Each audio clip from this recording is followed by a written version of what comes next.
صنف افسانچہ کہیں دور دشتے خیال میں ایک قافلہ ہے رکا ہوا از قلم حناوِ راجپوت۔ رات کی بھرتی سیاہی کو روکنے کی کوشش میں سرگرداں آسمان پہ چمکتا چاند اب ہلکان ہونے لگا۔ جہاں چند تارے چاند کا ساتھ دے رہے تھے وہیں کچھ آوارہ بادل چاند کی کرنوں کو روک کر رات کی سیاہی کو بڑھاوا دینے لگے۔ بادلوں کی اوٹ میں چھپے چاند کو روشنی کی ایک کرن نے الوداع کہا اور زمین کی طرف بڑھنے لگی۔ نہ جانے بادلوں کے دل میں کیا سمائی تھی روشنی کی کرن کو روکنے کے بجائے درمیان سے گزرنے کا رستہ دیا۔ روشنی کی کرن ممنوع ہوتی، درختوں کے درمیان سے ہوتی، ننھی اڑانیں بھرتے جگنوؤں کے درمیان سے گزرتی، ایک کھڑکی سے کمرے میں کودی۔ ایک چراغ روشن کیے تھا۔ چراغ کی نور نے اسے خاموش رہنے کا اشارہ کیا اور ارد گرد پھیلتی روشنی کا رخ ان صفحات کی طرف موڑا جہاں وہ قلم تھامے ذہن کی سلیٹ پر ابھرے خیالات کو لفظوں کا روپ دے کر کرتاس سے منتقل کر رہا تھا۔ روانے سے چلتے قلم کو ذہن نے دگا دیا اور ایک سمت میں بہتی خیالات کی روح کو پلٹ دیا۔ قلم نے اس دھوکہ دہی پہ ناراض ہوتے ہوئے لکھنے سے انکار کر دیا۔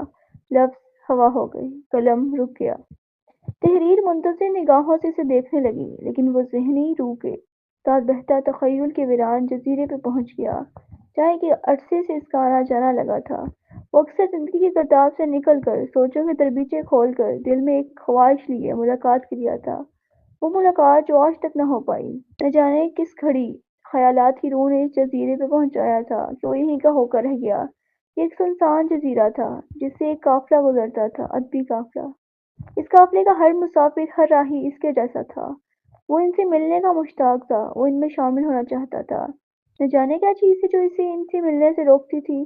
وہ قافلہ اس ویران جزیرے پہ بنے اس کے خوابوں کے محل کے قریب سے گزر جاتا اور وہ صرف دیکھتا رہ جاتا۔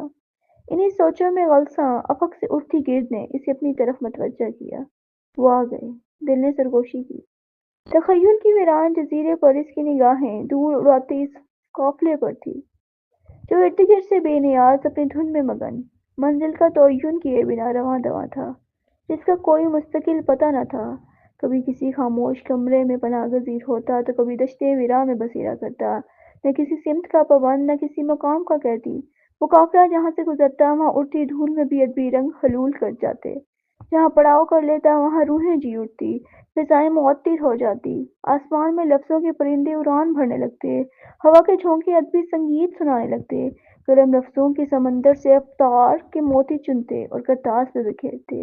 اس قافلے کا ہر راہی، ہر قلمکار اپنے ہاتھوں میں کتابوں کی لکیریں لیے ہوتا۔ یہ ادبی قافلہ خیالوں کی پگڈنڈیوں پہ چہل قدمی کرتا اور ادبی سرزمین پہ سفر کرتا، گہرے خیالات کو حقیقت میں ڈھالتا۔ یہ مستقل رواں قافلہ کبھی نہیں رکتا، اس ادبی دنیا میں گھومتا رہتا جہاں افکار کی روشنیاں جلا کرتی تھی۔ نہ کوئی وقت کی سرسراہٹ، نہ کوئی منتظر منزل، بس ایک ادبی محفل۔ یہ ادبی محفل! وہ ادبی قافلہ خیالات کے سرزیر وادیوں میں سفر کرتا ہوا نظروں سے اوجھل ہو گیا، فضا میں فقط دھول رہ گئی۔ اس ادبی سفر کا کبھی اختتام نہیں ہوتا، کسی دن یہ قافلہ اس کے پاس بھی رکے گا، اسے بس انتظار کرنا ہوگا۔ لیکن یہ انتظار ایک کسک بن کے دل کی کوششوں میں سر اٹھاتا ہے کہ جانے کب اس تخیل کے سرسان جزیرے پر اس قافلے کا پڑاؤ ہوگا، جانے کب اس کی روح سے جڑا قلم اسے قافلے میں شامل کروائے گا، جانے کب لفظوں کی شبنمی بوندوں سے تخیل کی بنجر زمین سیراب ہو۔ ہاتھوں میں ایک امید کا جگنو تھامے اس کی نظریں ایک حسرت لیے ابھی بھی دور پر جمی تھی۔